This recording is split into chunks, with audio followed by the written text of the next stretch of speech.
Muy bien, continuamos con la segunda clase.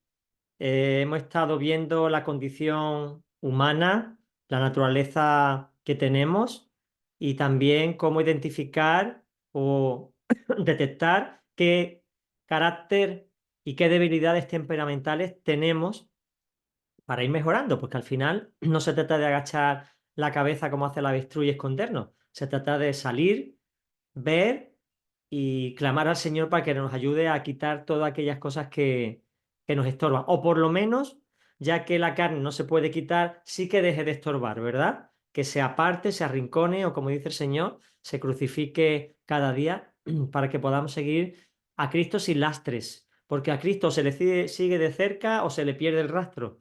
Así funciona el Señor. Bueno, pues vamos a ver ahora los fundamentos, las bases, los cimientos de la oración y de esta actividad crucial, crucial. La palabra es una pierna, la oración es otra. Para que caminemos como cristianos tenemos que ir dando un paso, otro paso y otro paso entre la oración. Realmente la oración y la palabra, el estudio es como una conversación con el Señor. ¿Queremos hablar con Dios? Oremos. ¿Queremos escuchar a Dios? Leamos la Biblia. Y ahí nos responde el Señor y es un ciclo maravilloso donde tenemos que estar girando cada día de nuestra vida. Veremos los fundamentos y también los factores que influyen o que afectan a nuestra vida de oración en función de nuestro temperamento y sus debilidades y, como no, sus virtudes, porque las virtudes nos ayudan a desarrollar todo esto. Bueno, el tema 2 se llama Fundamentos bíblicos de la oración. Importante el saber por qué tenemos que hacer lo que hacemos y los beneficios. Aquí veis el templo maravilloso. Este es el templo de Herodes, el segundo templo que fue el más grande, el más fastuoso y que se tardó 40 años o algo así en construir. Y y que estamos esperando que se reconstruya, porque de eso dependen las profecías bíblicas, la aparición del anticristo y tal, pero ese no es el tema. Vamos a ver que Jesús habla del templo como su casa de oración. Dice Marcos, Jesús les decía, no está escrito, mi casa será llamada casa de oración para todas las naciones. Recordad que en el atrio es donde el pueblo no judío, el pueblo gentil, podía venir a adorar a Dios. Sin embargo, los judíos habían convertido, los fariseos y los sacerdotes, habían convertido el lugar en un comercio de animales y de intercambio monetario, porque recordad que de todo el imperio romano venían judíos a ofrecer sacrificios. Y claro, cada uno venía con su moneda y allí habían cambistas, claro, abusaban enormemente porque solamente se podía usar el dinero para comprar animales puros allí. Tú no podías traer tu animal, tenías que comprarlo allí y para eso necesitabas la moneda de curso. Total, que entre que te cambiaban y te timaban y que te vendían los animales carísimos, aquello era una cueva de ladrones. Y eso es lo que podemos llegar a hacer con nuestra vida. Porque nuestra casa, ya sabemos que nuestra casa, la casa de Dios somos nosotros, está creada para que oremos. Cuando nosotros le robamos la gloria a Dios y la atención a Dios, estamos convirtiéndola en una cueva de ladrón, porque le estamos quitando el protagonismo a Dios y dándoselo a otra cosa. Por eso es tan importante que tengamos presente esta premisa, este fundamento, esta viga maestra de que tenemos que ser casa de oración para todas las naciones. Y aquí viene lo que os dije antes. ¿No saben ustedes que son templo de Dios y que el Espíritu de Dios habita en ustedes? Aquí hay algo que a veces no comprendemos. Solemos decir que somos templos de Dios y que yo soy el templo de Dios, pero hermano, no es así.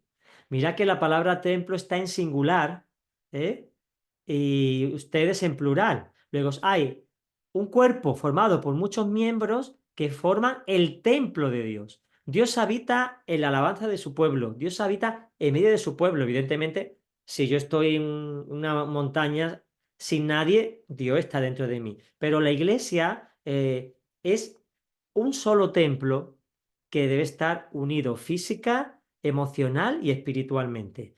Es necesario que estemos juntos para que seamos unánimes, pero también hace falta estar espiritualmente vinculados y para eso ya no hace falta estar juntos, podemos estar repartidos por toda la tierra y conectados unos con otros por el mismo Espíritu. Pero es importante entender que somos el templo de Dios. Y eso es un misterio increíble. ¿Y sabéis dónde habita el Espíritu Santo? En nuestro espíritu. El que se une a Cristo, un espíritu es con él. El Espíritu de Dios y el Espíritu de Cristo son el mismo espíritu. Hay alguna doctrina rara que lo identifica como dos espíritus distintos y que unos vienen en la conversión y el otro en el bautismo. Bíblicamente hablamos, entendemos que no, que el Espíritu Santo es uno, que es el mismo Espíritu del Padre y el mismo Espíritu del Hijo.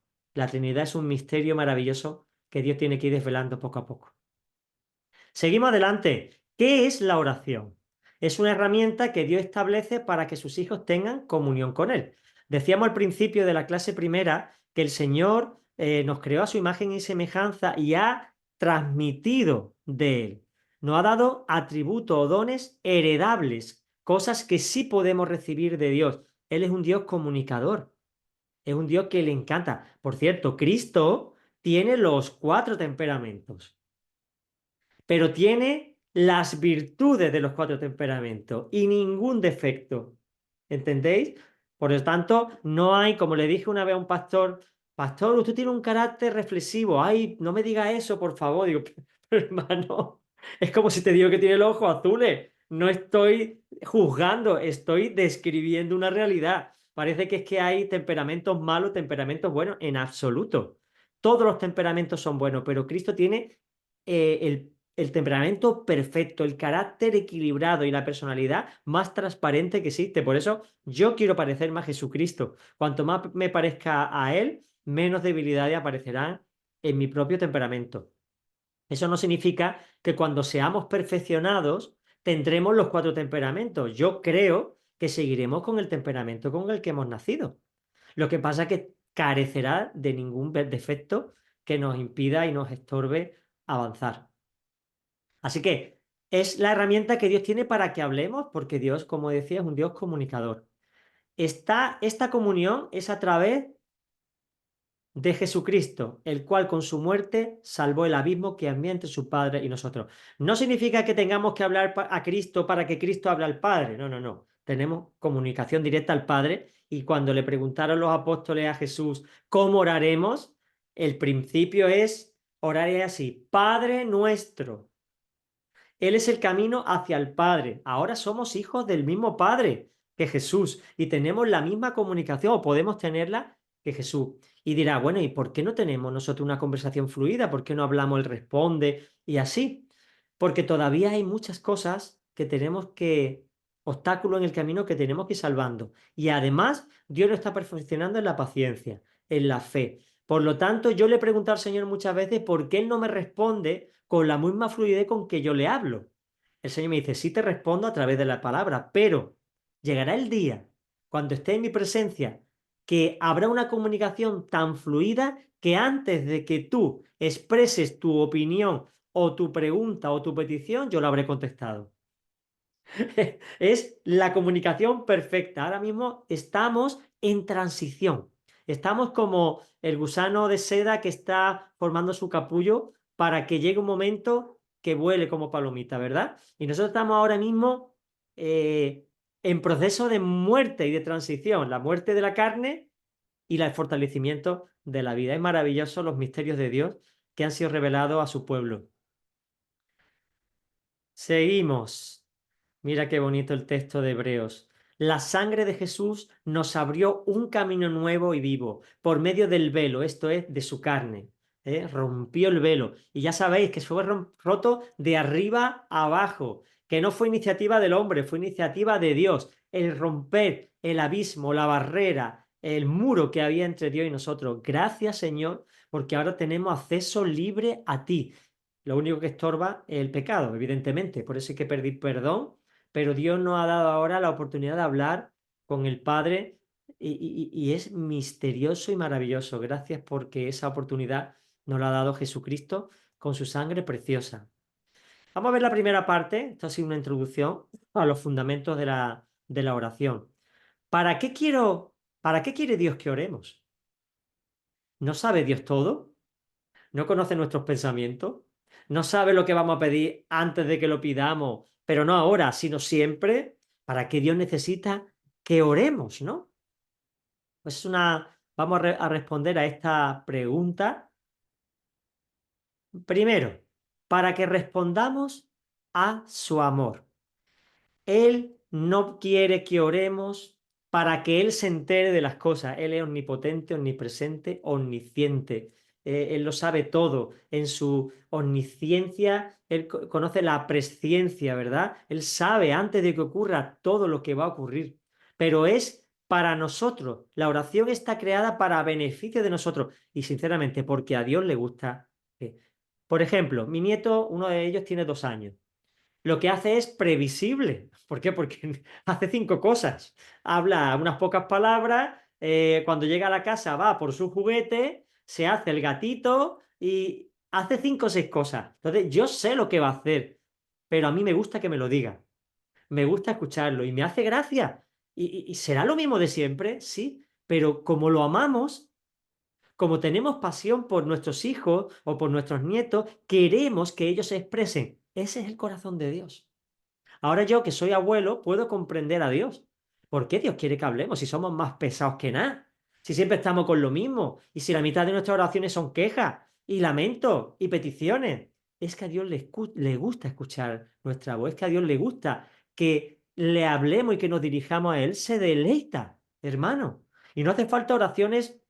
Es más, cuanto más prefabricada sea una oración, más estructurada, más ornamentada, menos le gusta a Dios. A Dios le gusta la sinceridad, lo que sale del corazón, lo profundo, lo sencillo, lo llano.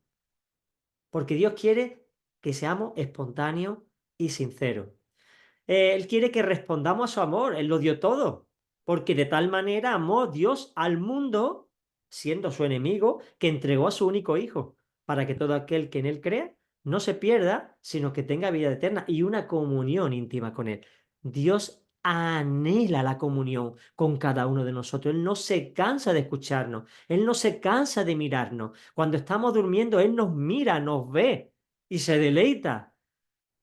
Es así, ese es el corazón de nuestro Dios. Por eso cuando alguien piensa en un Dios duro, en un Padre duro y severo, tiene mucho que ver con lo que ha vivido en su paternidad terrenal, pero dista mucho de la paternidad que Dios quiere con nosotros, un Dios comprensivo, tierno, cariñoso, empático, comprende nuestras necesidades, pero es un Padre recto, un Padre que mira la santidad, un Padre que es justo y un Padre que quiere lo mejor para nosotros. Y eso significa que no nos va a dar siempre lo que pedimos o deseamos, sino lo que nos conviene. Mira lo que dice Jeremías. ¿No es Efraín, hablando de Israel, un hijo precioso para mí? ¿No es un niño en quien me deleito? Madre mía, eso eres tú y soy yo. Porque aun cuando le reprendo, me acuerdo de él con ternura, dice Yahvé. ¿Cuántas cosas malas hemos hecho? Y hemos pecado y no nos hemos ni arrepentido. Y tiene que venir el Señor a darnos tras y en el culete, ¿eh? Y que rectifiquemos. Pero Él nos mira con ternura. Él se acuerda de cada uno de nosotros con ternura. En el cielo, hermano, eres conocido. Eres conocida. No vas a llegar allí y vas a presentarte, bueno, soy Vanessa, bueno, soy Noemí, no soy... Ya te conoce el reino, porque el Padre conoce cada uno de nosotros y nos ama y nos mira con ternura. Así es el corazón de nuestro Dios. Así que Él quiere que respondamos a su amor con la oración y que le digamos, papá, te quiero. Señor, sé que mi amor es muy imperfecto, sé que hay cosas que me pides que no soy capaz de hacer o que no quiero hacerlas, sé que te ofendo, sé que... pero te quiero. Eso le encanta al Señor. Como nos encanta cuando a mí mi nieto me dice, abuelo, te quiero, con media voz, ¿no? Y me llega mi nieta de 6 años, abuelo, te quiero mucho. Y llega mi nieto de 9 años, abuelo, te quiero más. ¿Me deja el móvil? Conforme van avanzando en edad, van buscando el beneficio.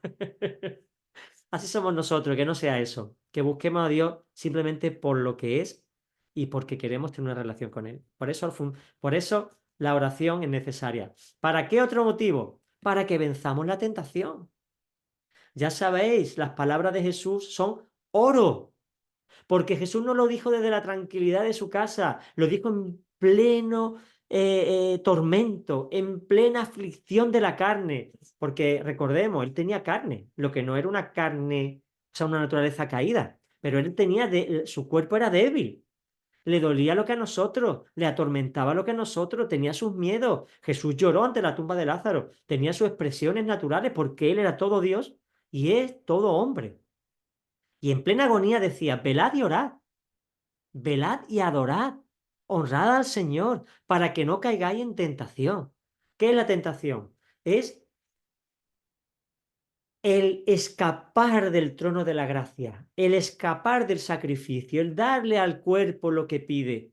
¿Que es malo? No, siempre y cuando no menoscabe la voluntad de Dios. Pero Dios nos va a pedir cosas y nuestra carne va a decir, de eso nada, yo no quiero eso, a mí Dios no me ha llamado a esto. Y vamos a argumentar con la razón cuando tenemos que sentir con el amor de Dios. Y la tentación está siempre ahí. Tentación para no obedecer a Dios. En verdad, el espíritu siempre está dispuesto, pero la carne es débil. Hermanos, ¿de qué espíritu está hablando? Durante muchos años he creído que habla del Espíritu Santo, pero está en minúscula. Está hablando del espíritu humano, el espíritu de aquel que ha nacido de nuevo, el espíritu que se ha unido al Espíritu Santo. Siempre está dispuesto a obedecer a Dios, pero la carne no quiere. La carne no se va a convertir. La carne no va a acceder a los planes de Dios. Por eso, nuestra alma que está en medio es la que tiene que fortalecer al espíritu para que cuando llegue la hora de la decisión, nosotros decidamos en base a los intereses del espíritu, no base a los intereses de la carne, que está hecha para el mundo y para el diablo. El diablo tiene un guante, se llama el mundo y también la carne, y mete su mano y maneja y quiere afectarnos. Pero es que el espíritu humano es el guante del Espíritu Santo, está hecho a su imagen y semejanza. Y cuando el Espíritu Santo se pone el guante del espíritu en nuestra alma, se deja afectar y entonces avanzamos y crecemos como cristianos. Así que venzamos la tentación orando. Ese es otro motivo importantísimo para orar. Y tercero, para que recibamos su bendición. ¿Acaso Dios no hará justicia a sus escogidos que claman a Él día y noche? Dios quiere que pidamos, como la viuda y el juez injusto, que el juez ni temía a Dios ni respetaba a hombre, pero porque le era pesada a la mujer, le concedió lo que pedía, porque se iba a volver loco y la iba a meter en la cárcel o peores cosas. Entonces le dijo, anda, vete y déjame ya. Y el Señor habla de la insistencia. ¿Por qué? Porque implica, primero, cercanía de Dios y segundo, importancia de lo que pedimos. Y muchas veces pedimos para nuestros deleites o nuestros caprichos, que Dios nos va a responder. Y si nos va a responder, nos va a responder lo que no esperamos. Pero Dios tiene cosas guardadas para darte, pero está esperando a que se la pidas. Dice la palabra, ¿acaso si tu padre te pide, si tu hijo te pide pan, le das una piedra? Si te pide pescado, le das una serpiente. Pues si vosotros siendo malos sabéis dar buenas dádivas a vuestros hijos, ¿cuánto más mi Padre dará al que se lo pida el Espíritu Santo? Luego al final, el Señor sí quiere que le pidamos lo que Dios nos va a dar. Gloria a Dios. Así que fijaros, y hay muchos más motivos por los que orar, pero estos son principales. Vamos a seguir hablando del templo. Jesús le decía, ¿no está escrito mi casa de oración será llamada para todas las naciones? Vamos a ver la segunda parte. ¿Por qué quiere Dios que oremos juntos? No, ya está, yo oro en mi casa. ¿Qué necesidad tengo de unirme ahora con otro hermano y escuchar ahora su retaíla? Que por cierto, siempre que oremos comunitariamente, hagamos oraciones cortas. Si quieres bendecir a tu hermano, sé concreto, definido y breve. Sinceramente, yo cuando un hermano se pone a orar y pasa de los 2 minutos, ya no estoy en eso, estoy orando otra cosa. Mi mente se va. Llevamos muchos años orando en comunidad en la iglesia y he experimentado eso. Siempre digo, hermano, no estás en tu casa puedes orar 10 horas si quieres, pero cuando estés en comunidad no pases de 1 minuto y ya 1 minuto es mucho. Sé concreto, intercede, da gracias a Dios y así dará oportunidad a que otros participen. Pero ¿por qué Dios quiere que oremos juntos? Vamos a ver. Porque produce unidad. La unidad no es solamente un deseo de Dios, es una necesidad. de Dios. Si uno dice la palabra que nosotros, siendo muchos, somos un solo cuerpo y que la cabeza es Cristo, si todo forma un solo ser, una sola entidad, para que Cristo funcione y pueda tener armonía con el cuerpo tiene que estar unido, porque imagínate que va a dar un paso y el pie dice, no, yo no quiero estar con la pierna, yo quiero ser independiente, yo con Dios. Sí, pero es que la pierna necesita estar insertada y el tronco y el cuello a la cabeza. Y a veces queremos, como decíamos antes, amar a la cabeza y dejar el cuerpo. Eso es un galimatía, eso es una incoherencia. O amas al cuerpo y a la cabeza o no amas a ninguno, porque somos una sola entidad. Cristo y la iglesia formamos un todo. Dice la palabra que la iglesia es la plenitud de aquel que lo llena todo. Así que no podemos vivir en comunión con Cristo separado de la iglesia. Eso no existe. Podemos tener cierta comunión con Dios, pero será una comunión infructuosa y un progreso cristiano deficiente. La palabra dice que ha puesto 5 ministerios para la correcta edificación del pueblo de Dios. Y necesitamos interactuar. Por eso Dios quiere que oremos juntos, porque eso produce unidad.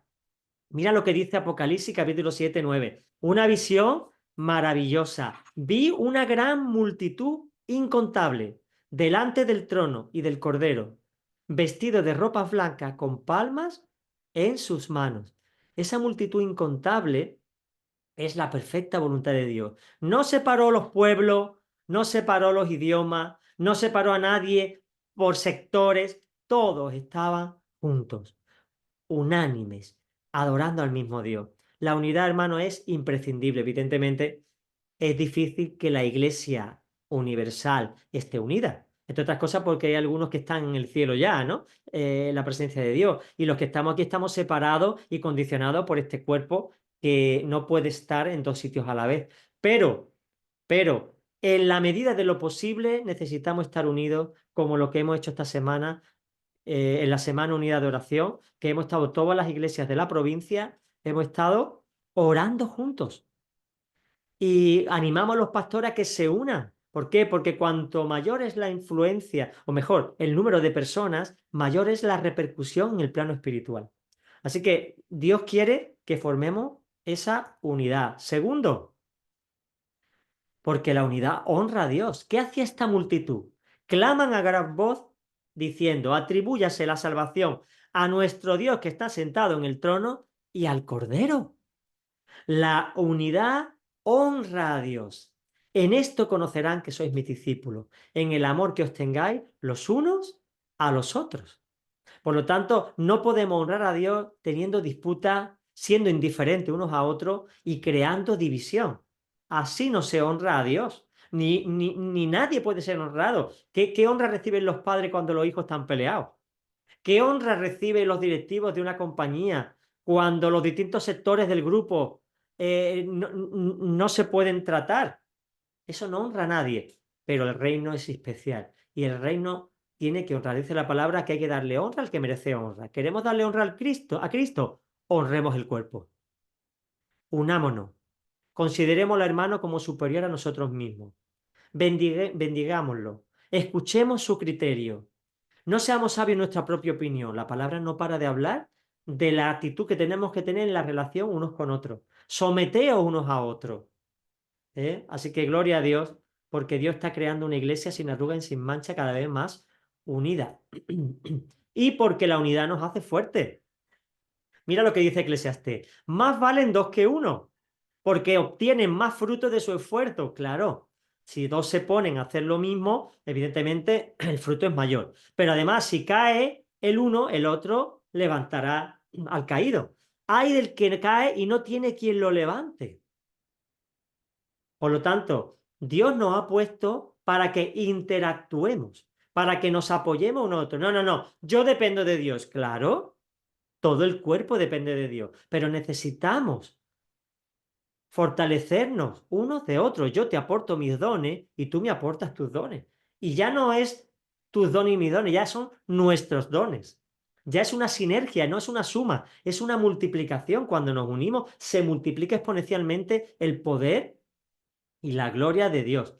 Así que unámonos y no nos aislemos en guetos congregacionales, donde mi iglesia, bueno, tu iglesia no, iglesia nada más que hay una, tu congregación, pero únete a otras iglesias, únete a otras congregaciones, mantén el vínculo y verás como muchos más van a caer a los pies de Cristo en nuestro alrededor. Recuerda, si oras a solas, responde a su amor, vences la tentación y recibes la bendición. Pero si oras juntos, estamos unidos, honramos a Dios y somos más fuertes. Y ambas oraciones son complementarias. Hay que hacer las dos cosas, tener intimidad con Dios y unirse con el pueblo de Dios para interceder. Dice la palabra que cuando dos se ponen de acuerdo en una sola cosa, el Padre nos oye. Bendito sea el nombre del Señor. Oremos sin cesar, de día y de noche. Acuéstate hablando con el Señor, despiértate hablando con el Señor, ten conciencia de su presencia constantemente, piensa en Él y habla con Él, consúltale todo lo que hace. Evidentemente lo trascendente, no le va a preguntar cosas superfluas. Dios nos ha dado cierta autonomía, pero todo lo que vayas a hacer, pónselo. Y alguien dijo, Señor, destruye mis planes antes de que mis planes me destruyan a mí. Por eso, que tus planes sean los planes de Dios. Alinéate con Él y sincronízate con Él, como el Cristo estaba sincronizado con el Padre. Y vamos a la segunda parte de esta segunda clase, ¿verdad? Factores que influyen en nuestra vida de oración. Y aquí unimos este tema de la oración con nuestras debilidades temperamentales o nuestras fortalezas. ¿Qué pasa con el comunicativo, el emprendedor, el reflexivo, el bonachón a la hora de orar? ¿Afecta nuestro temperamento a la hora de poder tener una comunión con el Señor? Sí, sí, sí. Y tenemos que ver que la forma en la que oramos está condicionada por diversos factores. El temperamento natural, pero también la historia personal. Hemos dicho antes que una persona que ha tenido un padre malo va a tener una dificultad para ver a Dios como padre, para sujetarse a su autoridad. ¿Por qué? Porque ha tenido una referencia negativa. Sin embargo, una persona que ha tenido un padre bueno y dócil va a ver a Dios como padre y va a ser una delicia. Por eso nuestra historia personal nos condiciona muchísimo más de lo que pensamos a la hora de hablar con Él, a la hora de nuestra visión de Dios y de su palabra. ¿Vale? Es importante. Vamos a ver la oración según nuestro temperamento. Acordaros que podemos tener varios temperamentos. Deciros, antes de empezar, que no se puede uniformar a la iglesia. No se puede uniformar a las personas. Una cosa es ser unánimes, es decir, está de acuerdo, y otra cosa es ser uniforme, es decir, todos iguales. Tenemos que estar de acuerdo en las doctrinas fundamentales, pero hay muchas doctrinas superfluas o secundarias en las que podemos discrepar, pero eso no puede ser un argumento para estar separados ni divididos. El amor cubre multitud de faltas, y si yo no comparto con mi hermano en el tema de las lenguas, no pasa nada, pero es mi hermano y prima por encima del don. ¿Por qué? Porque Dios ama la unidad. ¿Eh? Y he puesto las lenguas porque puede ser un punto de discrepancia, como es la manifestación de los dones, como es la forma de gobierno de una iglesia, como es el talante pastoral. Hay miles de pequeñas cosas que pueden, pero dijo, creo que fue Lutero o San Agustín, creo que fue San Agustín, dijo, en lo importante unidad, en lo superfluo libertad y en todo caridad. Os repito, en lo importante unidad, en lo secundario libertad, pero en todo caridad, amor de Dios. Ese principio nos puede ayudar a la hora de comprender a nuestro hermano y relacionarnos con él. Nuestro temperamento es la dimensión genética de nuestro carácter. Ya lo hemos hablado. Nuestra capacidad para cambiarlo es limitada, muy, muy limitada. Ya sabéis que el Espíritu Santo en convivencia con nosotros que puede hacerlo. El temperamento no es el único factor que influye en tu forma de orar. pero es el más determinante. Y ahora vamos a ver algo que nos puede ayudar a entender cuáles son nuestros hándicaps a la hora de relacionarnos con el Señor. Mirad la oración del comunicativo. A mí me hace gracia esta parte porque es verdad. Aunque todo esto que estamos viendo es verdad, tiene su grado de verdad, pero esta en concreto es muy significativa. Se levanta muy feliz. A mí me pasa. Yo me levanto cantando, que mi mujer dice, "Ay, hijo, de verdad, qué alegría tan temprano que estés ya cantando." Ella necesita un proceso más lento para conectar con la realidad, ¿no? Hemos estado calentitos en la cama. Se levanta muy feliz y alaba al Señor por la mañana, muy libre, muy alegre, muy libre. Ahora, no le gusta hacer las listas sistemáticas de oración. Eso de apuntar las necesidades una por una y ponerse uno, pum, pum, pum, Señor, te pido por fulanita, dos, te pido por la salud de mi prima, tres. Eso el comunicativo es que no le va. No suele apartar un tiempo específico para la oración, sino cuando siente, cuando está contento, cuando tiene un hueco, pero no es planificador o planificadora. No suele decir cada día a la misma hora, por su carácter anárquico. Se dirige a Dios siempre que siente deseo de hacerlo. Señor, te quiero, ¿no? Como el Señor en un momento dado estaba hablando con los apóstoles y de repente se gozó, sonrió y hizo una oración al cielo. Señor, te di gracias porque escondiste tu sabiduría de los sabios de este mundo y se lo ha dado a los pobres, incapaces y los no entendidos. Se gozó. Pues un poquito por ese impulso funcionan los sanguíneos, ¿no? Los comunicativos. Tiene por lo general una vida de oración superficial.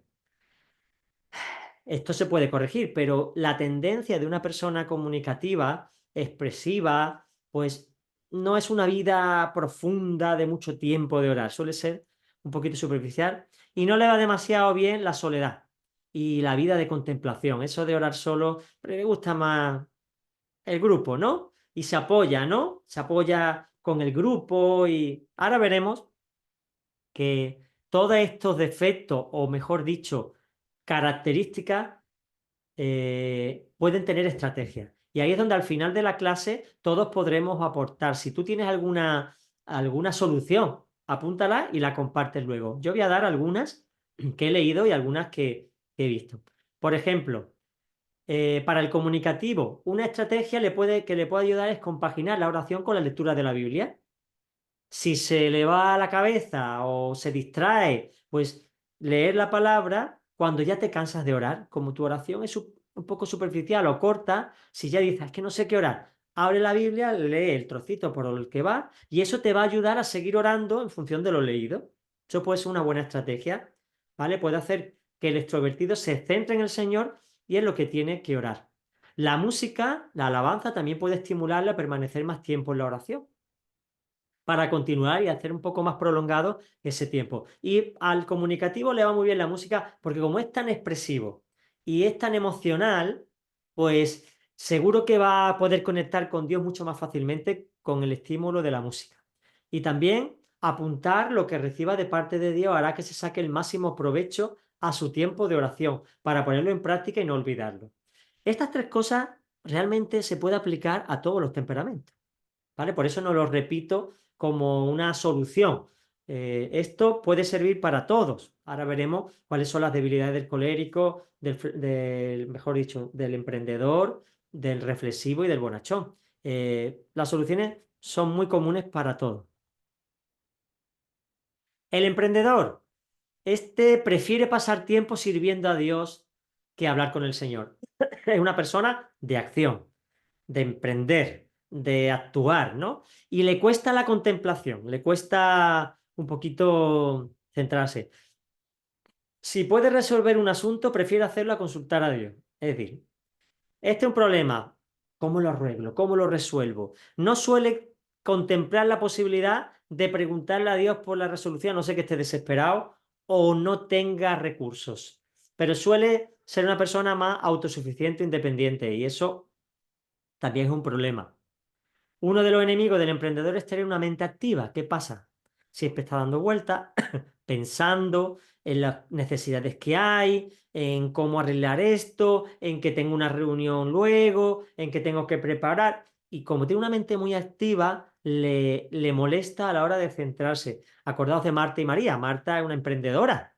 Estaba limpiando, arreglando la casa, sirviendo a los santos. Y María no, María era más bien reflexiva y estaba encandilada con su Señor, contemplándolo. Para María el tiempo se paró. Le daba igual si había 10 que 80. Estaba delante del Señor y era lo que importaba. En ese caso, fue acertada la actitud de María. Entonces, es importante que entendamos que una mente demasiado activa fuera del Señor puede ser un estorbo. Es frecuente que cuando ora piense en cosas que tiene que hacer, como decíamos. Bueno, vamos a ver la solución para el emprendedor. Tener a mano una libreta para apuntar todas aquellas cosas o ideas que vengan a la mente ayudará a proseguir con su tiempo de oración. Como una persona muy activa y resolutiva, imagínate que estás orando y te viene una idea. Apúntala, déjala aquí y continúa orando.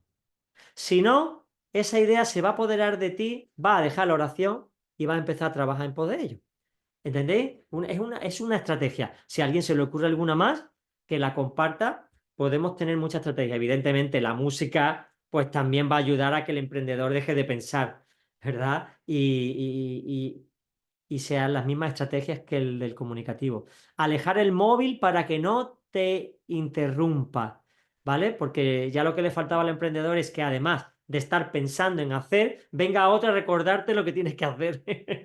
Mejor aleja el móvil, que ya te digo que todas estas estrategias sirven para todos los temperamentos. Es aconsejable dejar el móvil fuera, fuera, porque puede ser una adicción para los cristianos y para impedirnos y distraernos de la oración. La oración del reflexivo, pues vamos a ver, son los que tienen una vida de oración más extensa. Bueno, si tiene mucho defecto el reflexivo, tiene una ventaja a la hora de orar. Es el que más se adecua a la disciplina de oración, ¿no? Eh, Tienen más capacidad para orar que el resto de los temperamentos. Disfruta con la soledad y la meditación, con lo cual irse y apartarse, pues una delicia, es un deleite. El comunicador comunicativo quiere relacionarse con la gente, el emprendedor quiere trabajar. Este tiene la prioridad de buscar la intimidad con el Señor. Así que maravilloso y perfecto que podamos tener esa capacidad para, para poder, eh, para poder centrarnos. Gloria a Dios. Pero vamos, no creas que todo es bueno. Suele tener un horario fijo para orar, suele ser ordenado, muy metódico. Cuando tú ves una mesa ordenada, verás a un reflexivo, ¿verdad? Y la librería impecable y todo bien colocado. El sanguíneo pues suele tener los libros amontonados de otra forma, no le importa tanto la posición como tener el libro. Es maravilloso los distintos tipos de talentos, ¿no? Y de temperamentos. Usa frecuentemente una lista de oración sistemática. Tiene ordenada su lista y avanza sistemáticamente por ella. Su problema, también, no hay perfección en ningún temperamento, es que tiene tendencia a la queja o a la crítica. Acordaos que es sensible, acordaos que suele ser dañado muy fácilmente, acordaos que es rencoroso y que guarda el agravio durante mucho tiempo. Entonces, cuando está con el Señor, tiende a criticar y a quejarse y dice, ¿qué ves, Señor? Y la gente qué mala es y por qué tiende a esto.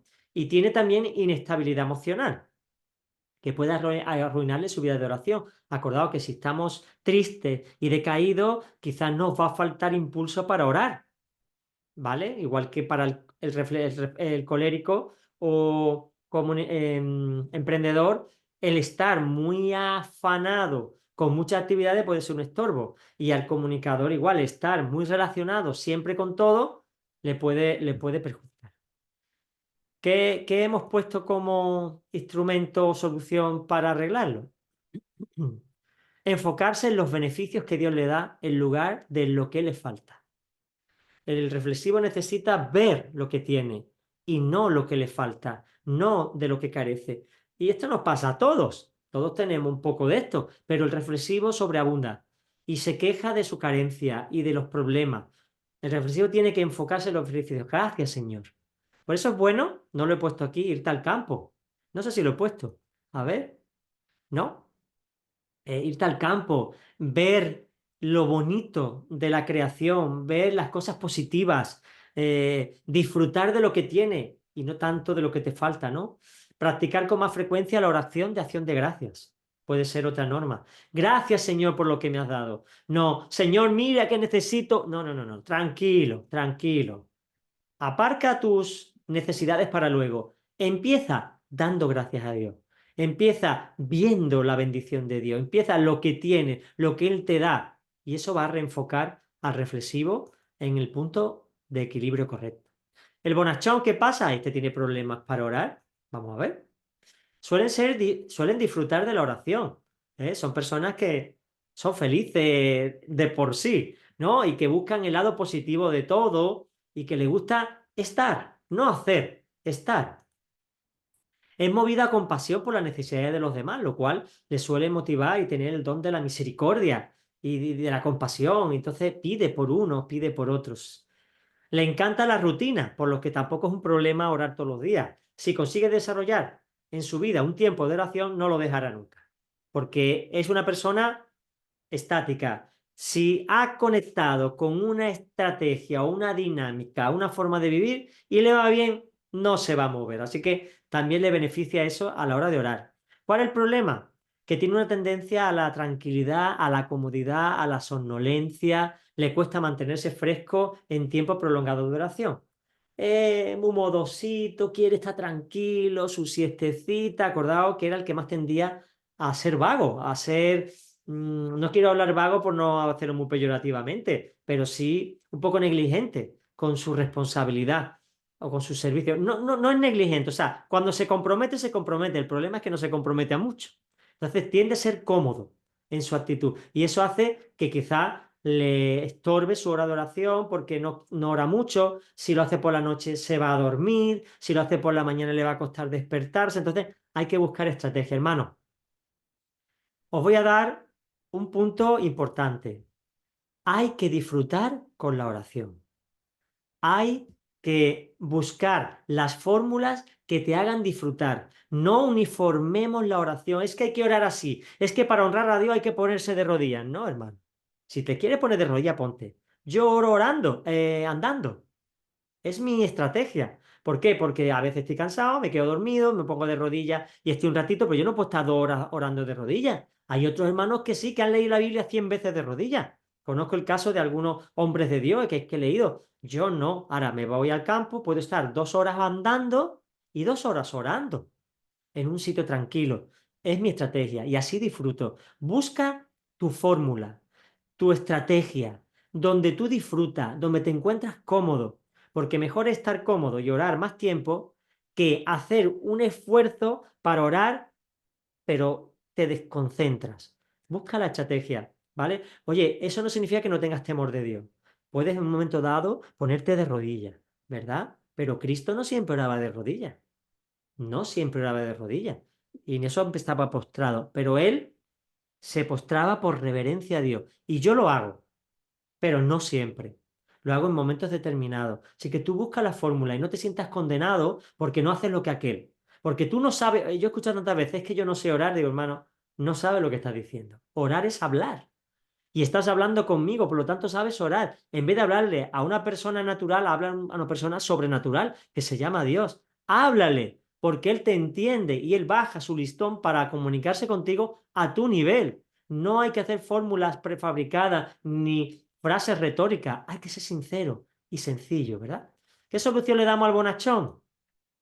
Una manera de conseguir mantenerse despierto en el tiempo de oración es aprender a orar, por ejemplo, caminando o permanecer de pie o ponerte música, o escribir lo que recibes, algo que te estimule mentalmente a no adormecerte.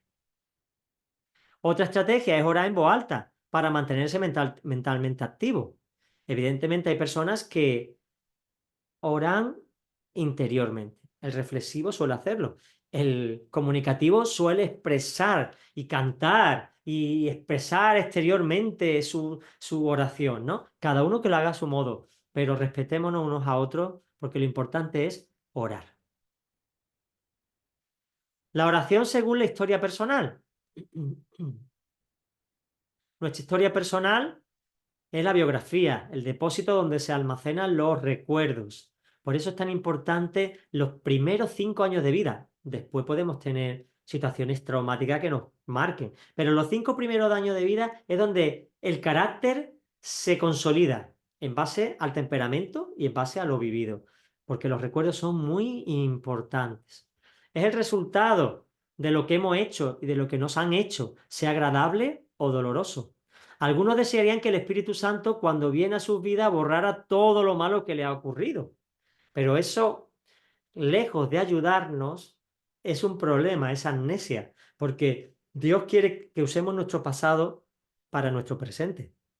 La meta del Espíritu Santo no es destruir el pasado, sino construir un futuro con todo lo vivido. Y el futuro se construye en el presente. Evidentemente, para Dios no existe el presente, el pasado y el futuro. Él es atemporal. Él no está en tiempo ni en espacio. Él lo ve todo como un presente continuo. Ve nuestro principio y nuestro final. Nosotros vivimos una historia lineal. Tenemos un proceso. Por lo tanto, no vemos o no experimentamos el pasado ni el futuro, experimentamos el presente, pero el pasado nos puede condicionar nuestro presente y por lo tanto nuestro futuro. Y lo que Dios quiere es sanar nuestro pasado para que vivamos nuestro presente y tengamos un futuro favorable para construir.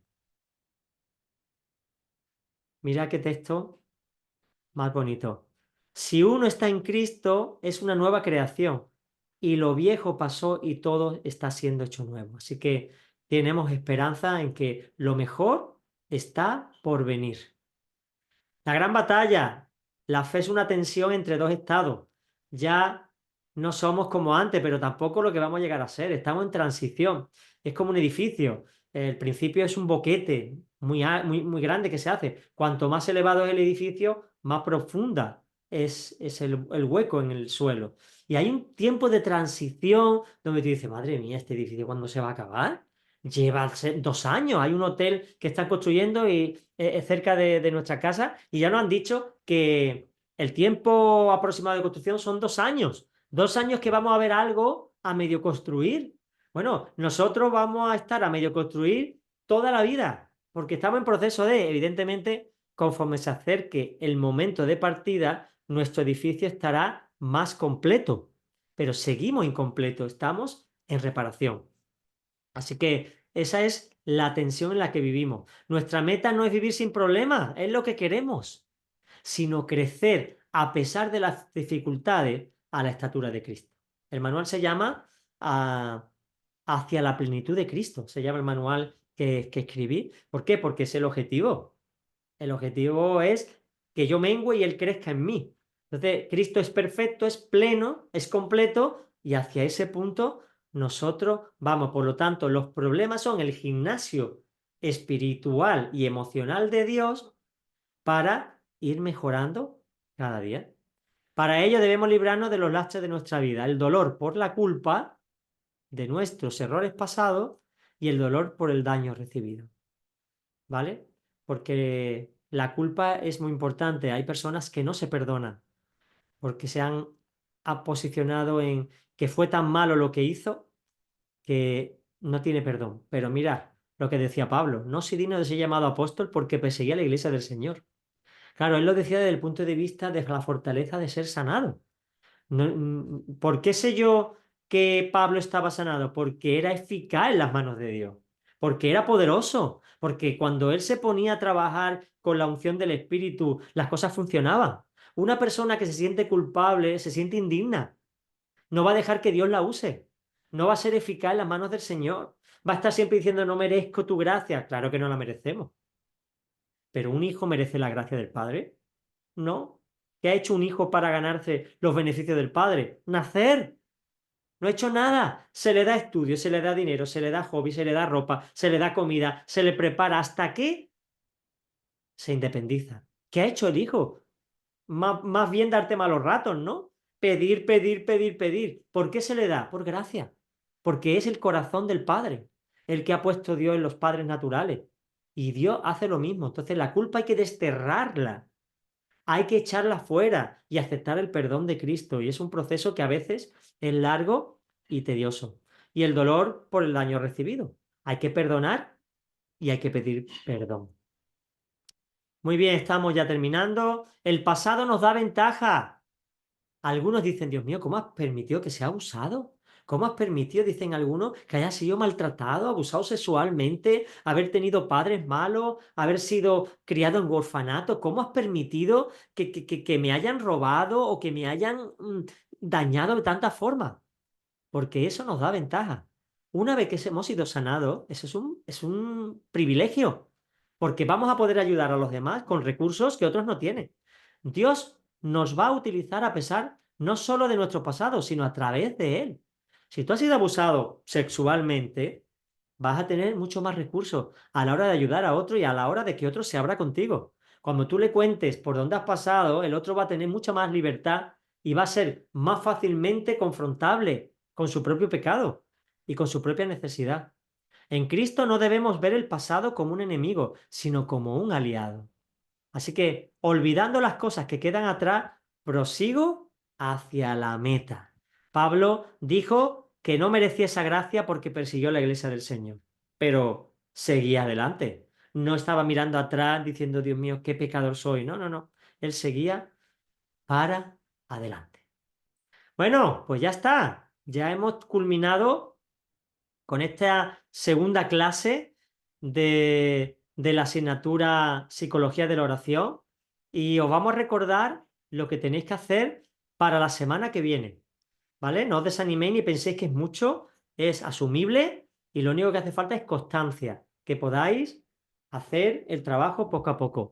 El test es lo primero, aunque ya habéis tomado nota de hacia dónde tendéis, pero es necesario hacer el test para confirmar que dónde estáis ubicados dentro de los 4 temperamentos.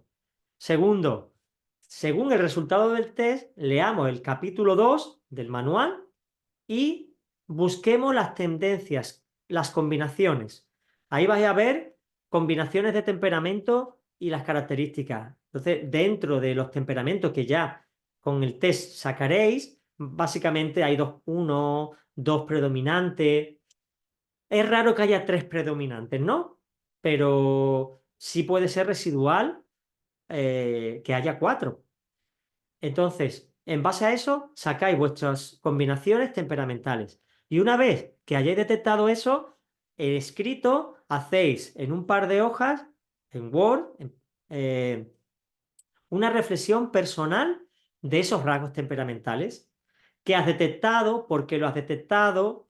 ¿Cuáles son tus debilidades? ¿Cómo los experimentas cada día? ¿Cómo te afecta eso en tu oración con Dios? En fin, que vosotros trabajéis y completéis toda esta reflexión personal. Y cuarto, escribe también cómo te condiciona esa reflexión a la que has llegado a comprender, cómo te afecta en tu oración con Dios. Pues mira, me he dado cuenta que mi rasgo temperamental es comunicativo y reflexivo. Y en base a esa combinación, ese cóctel de temperamentos, he detectado que mis debilidades temperamentales son estas y que me afectan a la hora de orar de esta manera, de esta manera y de esta manera. ¿Cómo lo resuelvo? Pues hago esto, lo otro, o no lo he resuelto. Entonces, en base al tema 3 que tienes que leerlo también, del mismo manual, desarrolla. Y toda esa reflexión me la envías en la misma página o en las mismas páginas.